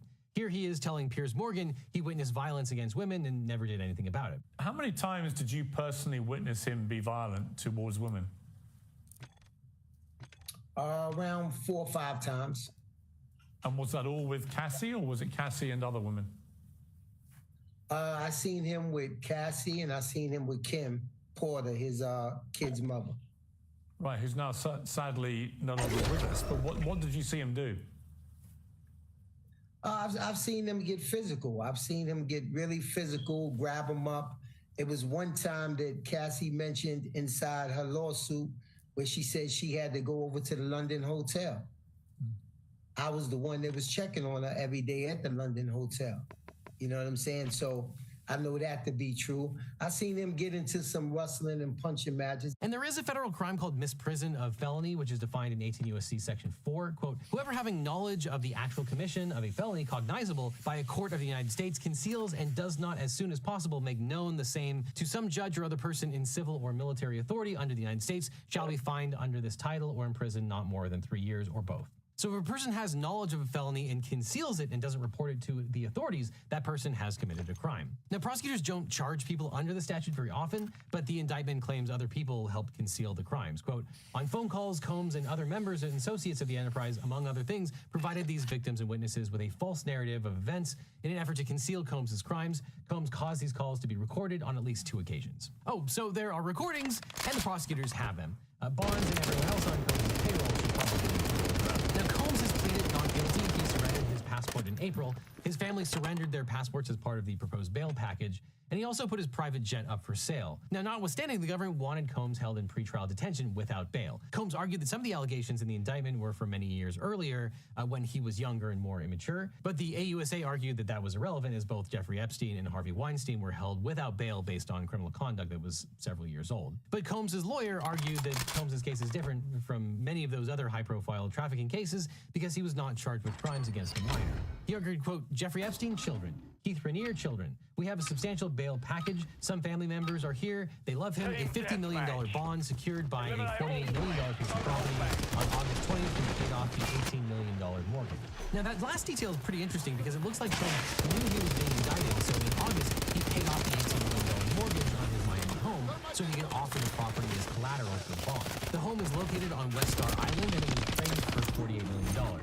He also offered the equity on his mother's home. Now, the AUSA also had concerns about Combs fleeing the country, but that wasn't the only reason that the government proposed the bond. On September 10th, Dawn Richards of the band Danity Kane filed a lawsuit alleging that Combs sexually and verbally abused her for nearly 10 years. In the suit, she said Kalana Harper witnessed Combs abusing Cassie. Harper denied it, but the AUSA said Combs called her 54 times before she issued a public denial. The government's position was that this was witness intimidation. They argued that Combs had been reaching out to several witnesses, and the witnesses told the DOJ they felt intimidated and scared of Combs. The AUSA also pointed out that Combs had weapons in his home and that his alleged criminal conduct was ongoing. They also found drugs in Combs' hotel room during the arrest. Combs' lawyer argued that his client wasn't trying to intimidate any witnesses and that he had lots of reasons to contact them. He also said, quote, these toxic relationships were mutual. Now he's trying to be better for the rest of his days. The judge said, and I'm paraphrasing here based on a report by Matthew Russell Lee, quote, there has been significant violence and weapons around, also coercion of witnesses, even gentle coercion can be effective. The type of behavior we're talking about happens behind closed doors. I thank your family members for coming, but I cannot do this. You can find Matthew Russell Lee at MWIII.com. His reports on happenings in the Southern District of New York have been indispensable for this case and lots of others. Now, Combs appealed the denial of bail, and a hearing was set for September 18th. And on appeal, Combs updated his bail package to address the trial judge's concerns that he was a flight risk and posed a danger to the community. Combs proposed that he would imprison himself inside of his Star Island compound without visitors, quote, except for family, property caretakers, and friends who are not considered to be conspirators. Involved with this is that it's hard to say which of his friends and employees wouldn't be considered a conspirator at this point. He offered to use private security, but several courts have already rejected that in other cases. Combs' lawyer said, quote, he's never run from a challenge and he will not run from this one. Instead, he takes his challenges head on. He moves towards them confidently and with the assurance that right is on his side. Whatever I want, I'm going to get! Whatever I want, I have to get! Unsurprisingly, the government took a different view of Combs' history and personal characteristics. Quote, the defendant's years-long use of force and coercion speaks directly to dangerousness. And the government confirmed that there is, in fact, more than one victim. Quote, to be clear, despite the indictment naming only one victim in count 2, this case is not about just one victim. The government's evidence to date, including the defendant's own communications, demonstrates that the defendant has used force and coercion against multiple victims. Combs argued that the only reason he had recently been speaking with witnesses is because he didn't know he was supposed to stop communicating with them. The prosecutor's not surprisingly called BS. Quote, the defendant has been aware of the government's investigation in this case since at least in or about January 2024, and even earlier, directly following the filing of the civil lawsuit in November 2023. The defendant was aware of the potential for criminal charges. Nevertheless, since that time, the defendant has continued his long-standing pattern of engaging in obstructive conduct. And the government said Combs has been contacting grand jury witnesses. Quote, the fact is, the defendant has personally and repeatedly contacted multiple witnesses, and that at least one he himself knew was a grand jury witness. The defendant contacted these witnesses, including at least one whom he had not not been in contact with for years after they were served and leading up to the date they were required to appear before the grand jury. And the government also had harsh words for Combs' lawyer. Quote, just yesterday during the bail argument and a subsequent appearance on CNN, defense counsel impugned the allegations made by a statutory victim, challenging the motivation and timing of the claims. In addition to being factually inaccurate, this sort of attack comes close to the limits set forth in Local Court Rule 23.1. It also can be expected to intimidate other witnesses who may feel tremendous pressure not to go up against the defendant. Local Rule 23.1 prohibits attorneys from publicly challenging the credibility of prospective witnesses. The government said the defense counsel's commentary emphasized the huge power imbalance between his client and the victims and witnesses. So not surprisingly, the judge denied bail. He said the Ventura video was quite disturbing. He was concerned that Combs might try to contact witnesses through coded messages. And Judge Carter said that there was an acute risk of witness tampering and that Combs was still a danger to the community. So Combs was sent to the Metropolitan Detention Center in Brooklyn, which has been plagued by horrific conditions and confinement. Jeffrey Epstein took his own life at NBC in 2019. And the Bureau of Prisons put Combs on procedural suicide watch with cautionary status because he's a high-profile inmate. And now all sorts of new allegations about Combs are surfacing in the media. A short memoir allegedly written by Kenny Porter was released just days before Diddy's arrest. The music producer who published the book claims that Porter gave, quote, her close friends a flash drive with manuscript on him until his death. And the book became an instant bestseller. The book claims that Combs forced himself on minors and was responsible for 3 murders. Though, of course, these allegations are not corroborated, and some of Porter's friends doubt she had anything to do with the manuscript. And it may be unrelated, but many high-profile celebrities in Combs' orbit have been deleting their presence on social media, so we probably haven't heard the last of the fallout. And as for defenses based on what happened at the bail hearing, it looks like Combs is going to argue that the sexual encounters were consensual, and consent is a complete defense to all the sex trafficking charges under Section 1591, unless the victims are minors, which is not alleged here yet, though we might see a superseding indictment at some point. And for the Mann Act charge, Combs is accused of paying for male sex workers to travel across state lines to have sex with the alleged victims. Now, consent is not a defense to the Mann Act charge. To get a conviction there, the DOJ only needs to prove that Combs paid male sex workers and then they crossed state lines, regardless of whether the alleged victims consented. So we're definitely going to need a lot of coffee to watch all the dominoes fall, which we can get with today's sponsor, Trade Coffee. Because Trade is the easiest way to experience amazing specialty coffee at home, and frankly, it's the highlight of my day. Simply pick whatever style you'd like, whether you'd like a specific roast level, cold brew, espresso, you name it, and Trade will have the top roasters from around the country deliver fresh coffee, whole bean or brown, right to your door. It's really that simple. And if you want to be adventurous, Trade is an easy way to experience small batch specialty coffees and support small businesses. It's great to get a coffee every week or gift a coffee subscription to a friend or loved one. All you have to do is choose how often you want to receive your beans, and then you can personalize the rest. Now, I have very specific tastes in coffee. I basically want something that tastes like hot chocolate and pairs well with milk, and Trade was able to find me a perfect bean. And of course, you claim you want a tea-like natural process light roast, but really you want a dark roast that tastes like chocolate, and you can load it up with half and half. But either way, Trade has you covered. Now, people are saying that fall is here, but it's still in the upper 80s here in DC, so I'm drinking my coffee ice cold. And Trade has me covered with a rotating variety of the best iced and cold brew coffees to make at home, curated by their team of coffee experts. I actually got this coffee called Cold Front, which I was supposed to record the sponsorship with a full bag, but it turns out that it was way too good because there's basically nothing left. But if you already know what you like, they probably already have your roaster in stock at a great price. You can choose whole beans or your preferred grind, and your coffee is roasted to order, so it's coming to you really fresh. Way fresher than some supermarket coffee that's been sitting on the shelf for a week. So from hot or iced or dark roast to decafs or espressos to cold brew, Trade has it all. And of course, coffee from Trade also makes a great gift. You can't go wrong with good coffee. And Trade is so confident that you'll love their experience, they're offering their first bag free when you sign up for a subscription. It's a great opportunity to spice up your morning routine and try some delicious coffee. So get your first bag free by clicking on the link below and subscribing. After that, click on this link over here for more Legal Eagle, or I'll see you in court.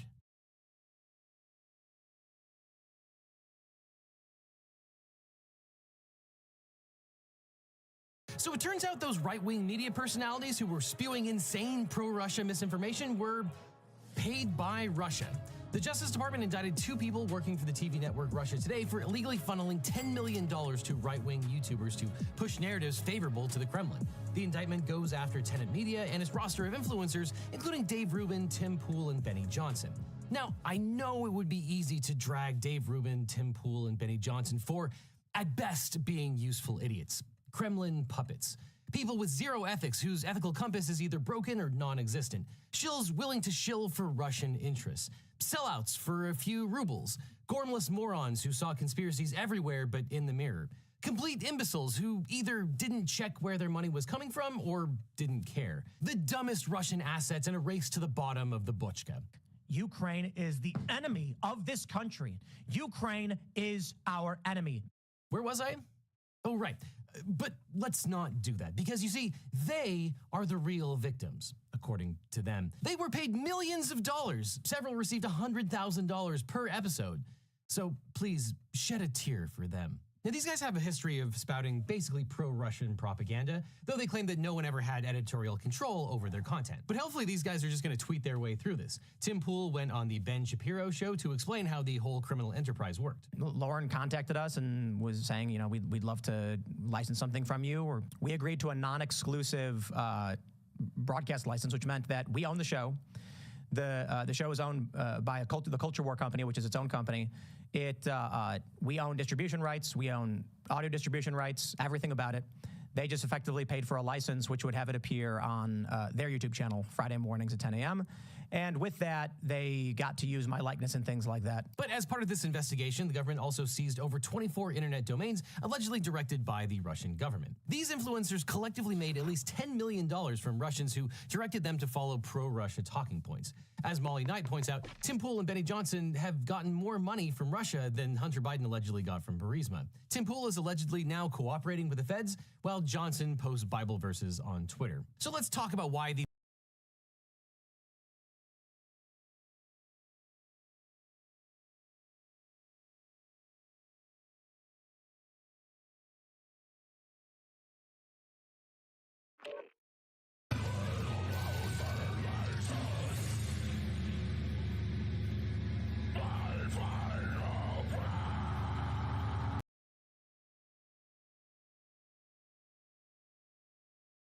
Moving this way.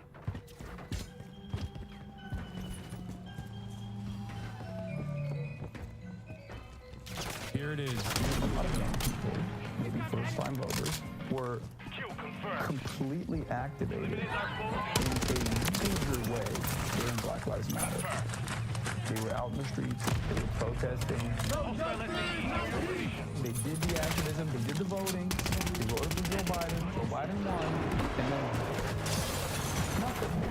nothing changed in a significant way, but probably discourages a lot. That one-piece shirt, I saw someone on campus wearing that today. It's going to be on NBC.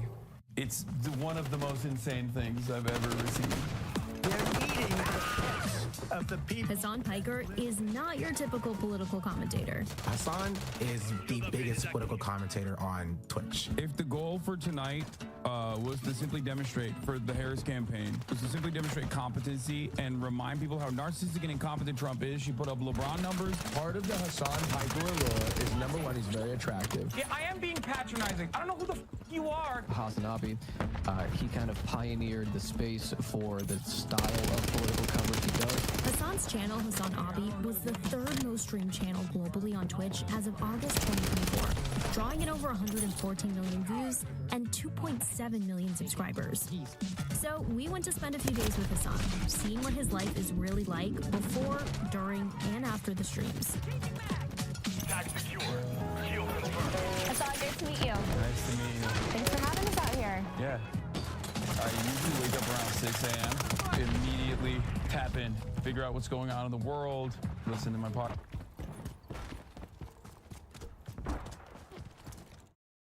Friendly precision airstrike inbound. Is listening hard for you? This is what it looks like when you're listening. This is you listening, right? This is your... I'm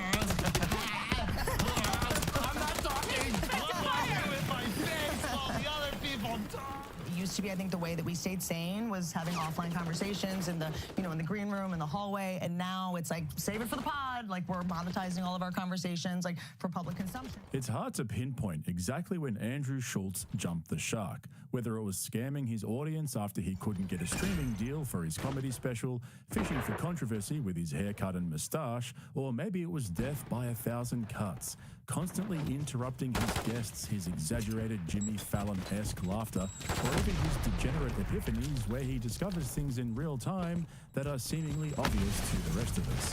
But there was one podcast in particular that some people think really signified the beginning of his downfall.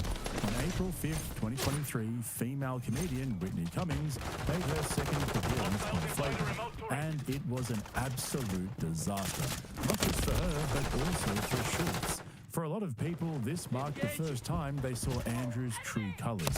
His controlling, toxic, patronising personality came through so strong that at times it was hard to watch.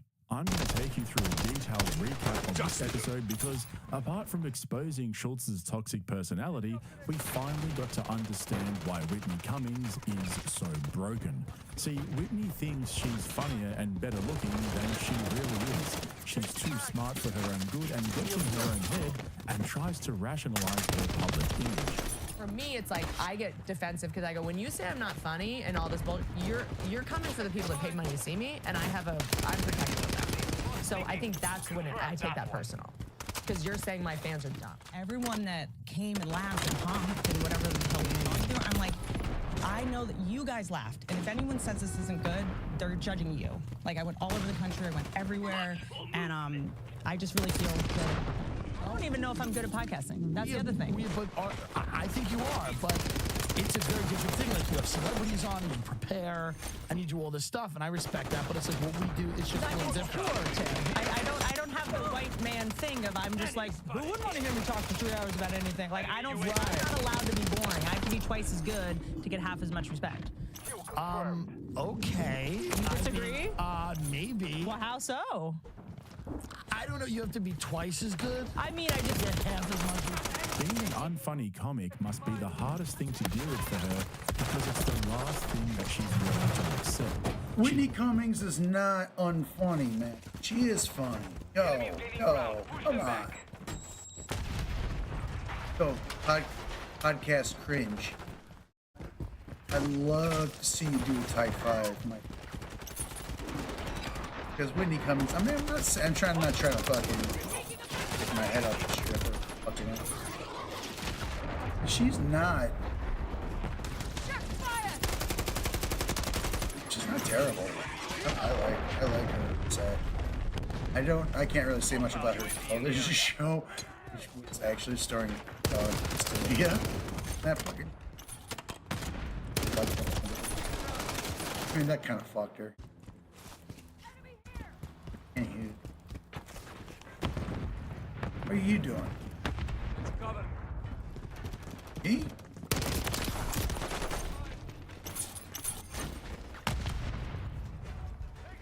Thanks, Fred. Blames everything and anything before acknowledging that she's just not funny. But it's not that simple, because in this episode of Flagrant, Whitney said the quiet bit out loud and exposed both Schultz and Rogan for overexploiting their fan bases for the money. It's almost like Whitney got red-pilled and the comedy matrix is trying to shut her down. So, like I said, there's a lot to cover here, and to here he is, the guy who wished he was Bill Hicks. I have to go back to Whitney's first appearance on Flagrant from 2022, where she made one of the biggest mistakes of her comedy career. She punched down on the biggest comedy fan demographic, young men. To me, I think it's interesting this time in like podcasts. Not this one. Like, I love this podcast. It's jokes. Like, a lot of podcasts that male comedians do is like just them talking about like their depression and like their anxiety attack. It's amazing to me that male comics need to prove that they're like vulnerable and sad. Where it's like, I can't do it. I still need to prove that I'm funny. Like, guys, like, there's a lot of like, I need to talk about my panic attacks. Like, I hate that. I hate Woody Allen for that reason. I don't like men bragging about being weak. It makes me sick. And so when you combine her complete disregard for men with mental health issues, combined with her ongoing crusade to play the female comedian victim, as well as her constant whining and postulating about why people don't like her, she ended up digging herself a hole that she still, to this day, has not managed to climb out of, and ended up in tears on Howie Mandel's show after enduring years of backlash across all of her social media. The amount of hate I get is so intense, and I never acknowledge it and I never talk about it. There's a lot of emotion that I never really process from all that. you know, because it was like I think people think my life is like so easy or something, and that I have like money or whatever, so they're just like, I can just be a total punching bag. Or maybe it's because I did the roast. We get paid to try to entertain people. So when people are not getting paid and their hobby is just to trash the people that are trying to spread joy, it's like, it sucks a little bit, because then I go like, well, who am I doing this for? So much embarrassment about that whole time because I was so publicly embarrassed. Like, it was like trashing people on Twitter was like pretty new. I was trashed by like some people like Alex Sulkin and like writers that I really respected. I was like, became this punchline. I was like, they made fun of me on SNL. It was like the dreams that I had was like, oh, like SNL is making fun of me. Like, I'll never get to do that. You know what I mean? Like, it was just like. But you don't see that as a badge of honor? I think I do now, but I always wanted to be in the club, and I became the thing that cool kids made fun of. Yet again, we have another example of a roving comedian flying too close to the sun and getting burnt. By 2022, Whitney Cummings had cemented her reputation as the whining female comedian who not only wasn't funny, but openly attacked men with mental health issues for being weak-minded, only to suffer her own public mental breakdown months after declaring weak men were disgusting. So, carrying her Brendan Schaub-sized baggage on her second appearance on Flagrant in April of 2023, both Andrew and Whitney were desperately trying to rebuild her image as a funny comedian and shake off all the negativity that was following her around like a bad smell. She was focused only on one thing: just be funny. She wanted to show that she could roll with the punches and hang with the boys. What's up with you? What's up with you today? Why do you want to fight with me today? I like this. I didn't want to fight. You want to fight with me today? What's going on? We always do fight. Why do you look at me with these faces like it's difficult? She can't control that. Is listening hard for you? This is what it looks like when you're listening. This is you listening, right? This is you. I'm not talking. What do I do with my face while the other people talk? She's been hanging out with Whitney for about 2 months. That's what it is. That's the problem. This is how you age. You're too reactive when you're listening. Even right now, you're trying to not do it, and you're just pursing your lips like this. I know. I'm just like. No, you just said that I didn't watch any of the roast. No, I just. Is that what you just said? I just said. What did you just say? That I didn't watch 1 minute of the roast. No, I said I sent you a link, and just tell me what you said. Don't do the golden retriever outside the car window on the highway face. Let's just talk to each other. I love that you just call me a dog and let's not pretend that you have become a complete dork. I listened to your last episode where you guys were like, we're talking about why women are more admitted into college more, and that men don't. When did you guys become such dorks? Who cares? Come on. I'm Team Andrew Tate, bro. Dude, I was down when you guys were like hanging out with Alex Jones and the fake star from North Korea, and now you guys are like the fake star. That was like 3 weeks. I don't know. Now you guys are like, and the Pew Research study says that incels, like, who cares? Are your fans incels? Shots from Whitney for no reason. Didn't you put a whole movie out called The Female Brain that was just like the girl version of what you just said? Are you asking a rhetorical question given the fact you're in the movie? I don't need someone yelling at me about rape with that mustache, because that's every time someone has attempted to scream at a woman, nobody wants to you, and you're like, stop saying that. Except in shiny Luigi over here. Is this like the new Adderall? Is this like that new Adderall? Is this Adderall? I feel like you got a wonky badge. No, this feels I'm on 3 Zins. What's a Zins? Oh, this is like the nicotine. Nicotine, yeah. Okay, got it. So I don't know what you guys think about that little edit. You can let me know in the comments below, but it was basically like that for the whole first 20 minutes of the podcast. It was wild. It was chaotic. They were throwing around roasts and one-liners like they were going out of fashion. And if you could get past the anxiety-inducing energy, some of it was actually kind of funny. But that seems to be the flagrant way these days. They copied the handheld camera zooms from Logan Paul's Impulsive podcast, and then after the energy dies down, they go to a more conventional coverage structure with static shots and slower cuts as they relax into a slow burn conversation. However, just before they came to the end of the high-energy fast cuts and shaky camera, Whitney fumbled her way through the whole "it's hard being a female comic." Yet again, she dug herself a hole that wasn't going to be easy to climb out of. Dude, I love doing corporate gigs because it's also like, it's a big business, I think, for more like female comics because, you know, like being a stand-up as a woman, it's not a business. It's not a viable. Can you tell us how hard it is? Like, I'm not saying it's hard. Tell us how hard it is to be a female comic. Like, that's what we love to listen to. That's what I'm saying. I think it's hard to be. It's so tough on the road. No, it's not what I said. What are you guys doing? Trying to tell you to go back to the hotel. No one knows. This is so different than being a woman anywhere else in life. How is being a comic on the road any different than just going out to a bar? I always hear this from female comics. They're like, guys always try to go back to your hotel. And it's like, look at the face again. You're listening again. You put on your listening face. I'd rather you look at me and just think about like a dog bone. Just think about a bone. Just think about a bone. Think about your happy face and then look like this when I'm talking to you. Being a female comic is being in the WNBA. No one wants to see us either. What are you talking about? If I got stuck in a Russian prison, none of you would. You'd be like, "That's good for her." Yeah. That builds character. Oh my Lord, run the prison. That's the other thing. I'm looking down the barrel of the female comedians that, like, dude, this doesn't end well. Who does this end well for? Female comedian. Joan of Arc or whatever. What's it? Joan Rivers. That ended well for her. She did not. Phenomenal. She was killing it. I know. She has but so much respect. That's true, but I think people love her. But she hated towards the end that she was like doing fashion police stuff and so was then like stop doing it. like I don't celebrity, like that. We're like celebrity gossip. I don't like to get into that. Don't complain about the you choose to do. Or you become gay, or you become an activist. I know, that's what I'm saying. No. Yeah, I think Andrew was on the money with that take. No one's forcing female comics to do any type of material. They choose their own way, so it's ultimately up to them to decide what genre of comedy they want to be known for.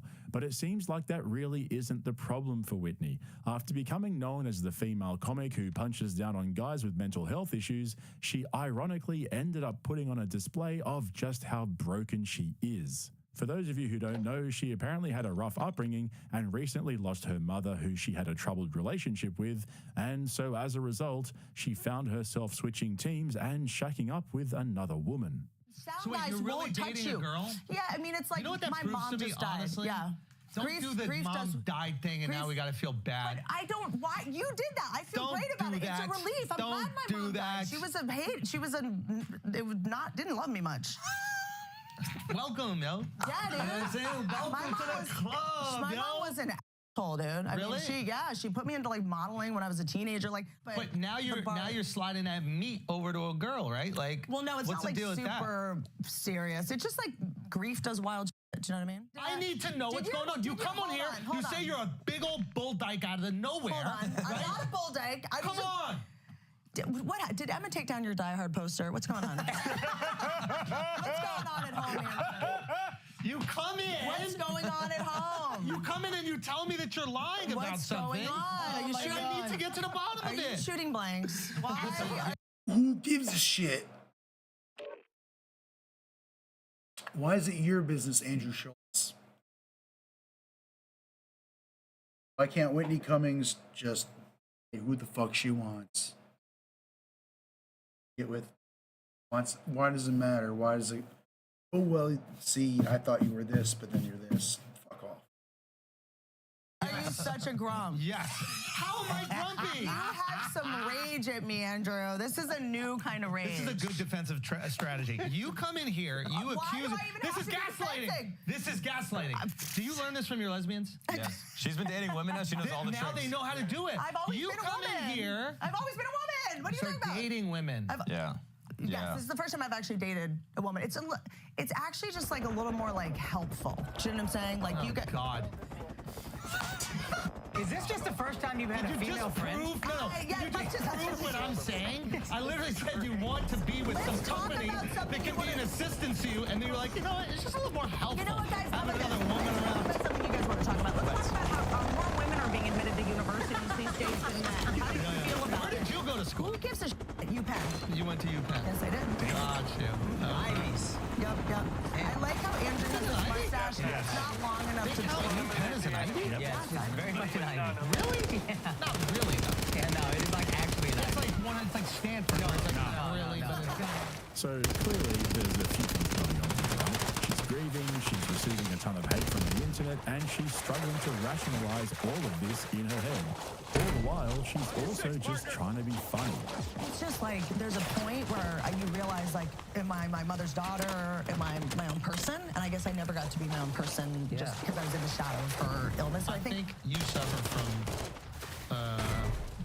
being too smart sometimes, where I think that you can like intellectualize every aspect of your behavior and find a justification for it somewhere. I think that's what we do with stand-ups, but when you turn on yourself, like we're these, analysts. Like you almost need to be able to like shut your brain off and just be, to quote Liver King, crying there for a second. I'm trying, dude. But being a comic is your most authentic state. I genuinely mean that. Yeah. Like, I think being a person is way harder for you. You're an alcoholic. That's what you are. You're a comic. You're making people laugh. Yeah. You're like literally getting people drinks. This is you. This is you being in this kind of manic state, making things funny, like roasting, having great ideas, putting them together. Steps ahead. Always have to have 9 backup plans for jokes. But what makes you so good at this is what makes life so different. Okay, so here's the problem, right? Schultz is making some great points, but he's trying too hard to be Joe Rogan. You know the whole, you're super funny, just be your authentic self and everyone will love you. The problem is, in my opinion at least, that she's just not that funny, and when she tries to be authentic, her conversations just turn into therapy sessions, which is exactly what she was criticizing about what men do on podcasts. And this is where Schultz started to expose just how toxic he really is. Clearly, Whitney Cummings shouldn't have been in front of a camera. She was completely broken, struggling to toe the line between being funny and coming off as authentic, and it ended up with this incredibly awkward and cringy-inducing conversation where Schultz tried to fix her on his podcast, but ended up just being condescending and rude. You know what you're doing right now? What? You ever seen somebody go down a hill on a skateboard? Someone made this exact thing, Michael Chiklis, on my podcast the other day. Oh. He said talking was like downhilling. No, you're going down the hill, but you're in a speed wobble. Mm-hmm. So we all just need to take a moment. But I think you actually just slowed down. We were at the same pace, and then you got tired. You got tired. You think I got tired? Well, Not at all. You wore yourself out, and now is there another option? You decided to switch gears. What do you think? What do you think another option But is? no, I was just thinking in terms of it. You're being. Stop. I'm gonna give you a big hug. Stop. Why is everyone? Stop. What? You're gonna get her in the head. Say something. No. Do you see what's happening? Listen. Can I just take this? Sure. Okay, okay. Yes. So, is this your way? You can tell. I know what everyone I'm not thinks tired. about me. Okay. No, I don't care what anybody thinks about you. Okay. I don't give. Do you want to go into the? No. Okay. Me slowing down is not a function of me being tired of you, right? I was just joking. I thought that's what we did here. Just trying to make sure the comments aren't too savage. Dumb. Dumb, don't take. Unfunny. It's funny, draw the line. Down. No, I just wanted to slow down the pace so that you would feel comfortable. But I felt like if I was just going 100%, then you would have to be defensive. So maybe if I was just chilling and just asking you questions I really want to know about you, then we'd all be able to chill. I like this. What's happening here? What do you want to ask something? I will. Where are you going, Mark? Okay, good. I think these zins should be outlawed. I know, those are awesome. Can I say? It feels like a lot of energy quick, and then it kind of... Whitney, can I ask you a question about... Oh, jeez, please don't bring up the zins too soon, Whitney, too soon. But you can see how this podcast turned into a train wreck, and as usual, it got worse. Now, what happened next was probably the most interesting part for me in the whole 2.5-hour conversation. Schultz goes into full therapist mode and tried to micromanage the conversation to the point where he basically wouldn't let Whitney speak, and then Whitney unexpectedly said the quiet bit out loud. Now, I'm going to pick this up straight after I play this clip, but I just want to make one point real quick just now. I agree with Schultz when he said that Whitney's too smart for her and good sometimes. She's obviously a really intelligent woman with a lot of trauma built up over the years, and what stuck out for me in this next bit was that deep down I think she discovered that the whole universe she thought she was part of was actually just one big fake ecosystem designed to make a profit. I know that might sound weird now, but it'll make more sense as you watch along with me. I mean, we've had like a lot of trauma. I mean, I've never even heard of this. Like, Hold on. So there's all these people you love. people love you. That's pretty cool. Yeah. And they don't want anything from you. They don't need anything from you. They just love you. You know, I was thinking about That's this. pretty nice. Despite all the that you went through in your life, despite these relationships you grew up with. Couldn't be happier. No, not about happy. Despite all those things that could interrupt your ability to be loved and love people, you got a lot of people who love you. Well, I think that the key, and my best friend, Don't explain it. told me, Don't if explain you're it. gonna get your heart broken, Don't explain it. Just take it in. Just take it in. but I agree. Stop trying to But what do you science want me it. to say, though? Just Stop being a nothing. nerd with your Don't say facts. anything. Just take it in. Don't be a nerd with your facts. But I want to say a quote that resonated with me. Yeah, by Give it a some second. gay Just give it a guy. second. Just give we love you. Even if you just took a beat and took it in. You love people. There's a lot of love over here. Everything's good. We're Christians on this podcast. But if I do too much eye contact, I will probably get Do emotional. what? No, but what do you mean you would get emotional? Walking the ground. Don't let her out of this. Don't let her out of this. What do you mean you would No, I get? think it's like, I've been, do you want me to cry? I don't want you to cry. I want to feel real emotions from you. If that's happiness, that's great. If it's sadness, that's great. If you're crying, like, I just want to, Do you As someone who he definitely loves you, he talks about years ago. I think he just wants to showcase the human you that he knows and loves. I think we can get so sorry to interrupt you. No, you go. I just think that I don't know. I think that we can get so caught up, especially in our business, about like how we're perceived by a lot of times people we don't know, and then lose sight of how we're perceived by the people that we do know and we care about, and then we maybe almost take that for granted.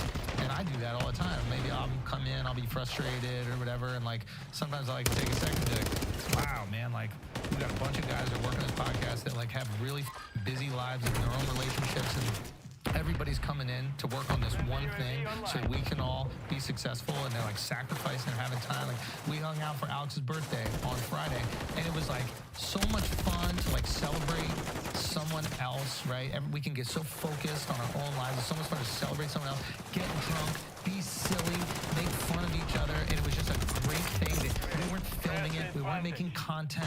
It was just guys hanging out, and girl, shout out to Tanya, hanging out and enjoying that. And I think that's, I don't know, I think it's really important that we get caught up in that and not necessarily what someone in the comments is going to say about it. I think that Love you, dude. I love you, and I think a lot of people sort of think this about me, maybe because of social media or something. But like right after my mom died, I had someone that was posting on my social media like for me, and I kind of like forgot about it. I'm like grieving, like I take like a month. I'm totally off social media, and people start. Annie Letterman, Jesse May Peluso, Tim Dillon just show up at my house unannounced, and they're like, "We're worried about you." As you get older, I think there's a way to care, and you have to learn how to care properly with somebody. Everybody cares differently. Totally. But judge them by their intent. No, but I'm not. But I've already said that I'm not upset. You're like trying to push this thing that I'm mad at them. Push I'm anything. not mad at them. You said call me for dinner.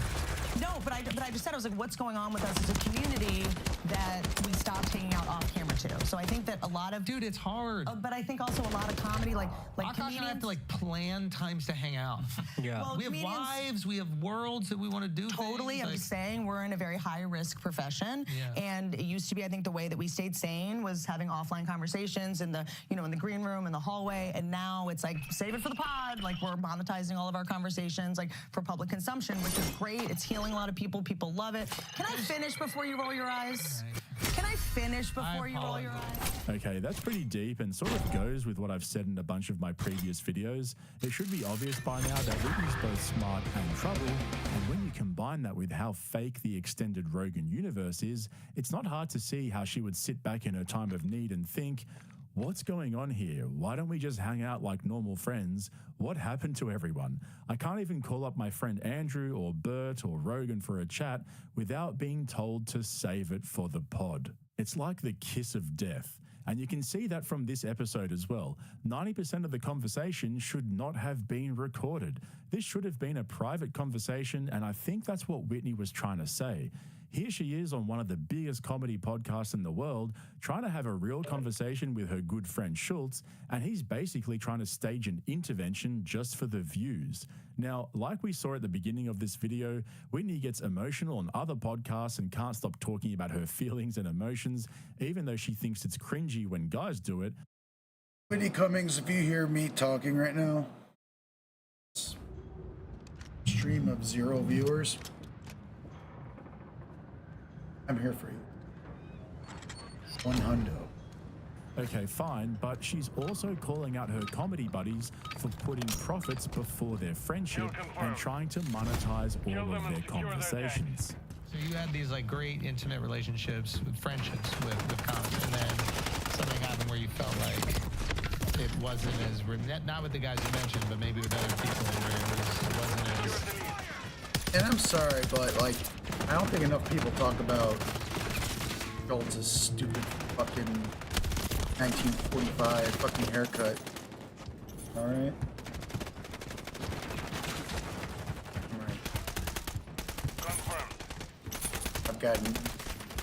I always get terrified when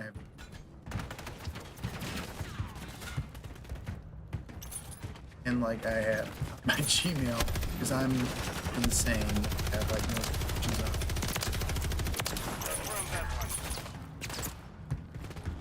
Whenever I get an email.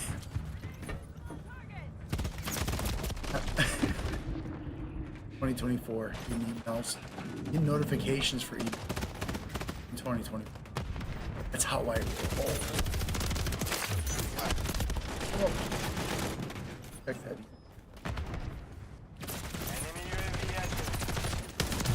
Just a Reddit notification. Nothing serious.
that there's such a deep scarcity complex. I think the type of person that attracts to comedy is already going to be very competitive. I also have a theory that like I break down people in my life from people that played team sports and people that didn't. But don't talk about that. Just I know, but I'm just saying, like I can, like the people that don't play team sports, it's like me versus you all the time. Where I always see it as a team. I think you see it as a team. You all rise, like the ships rise together. Rogan sees everything as a team. I asked Rogan about it. I was like, where did this come from? Because you're like a deeply competitive dude. Like, deeply competitive dude. And I was like, well, why are you so like supportive of everybody? Well, like, it's also there's an arrogance in knowing, like, I know none of these motherfuckers are gonna eclipse me. okay, maybe Berg Kreischer, I think I can give him a platform. I think I'll be okay. but maybe it's, I don't know, someone else. You know what I mean? Like maybe it's not that. Like I don't. So I asked him, and he was like, "Yeah, it's all martial arts." I go, "What do you mean?" He goes, "We're like doing jujitsu, and like a guy is trying to literally choke me out. He's trying to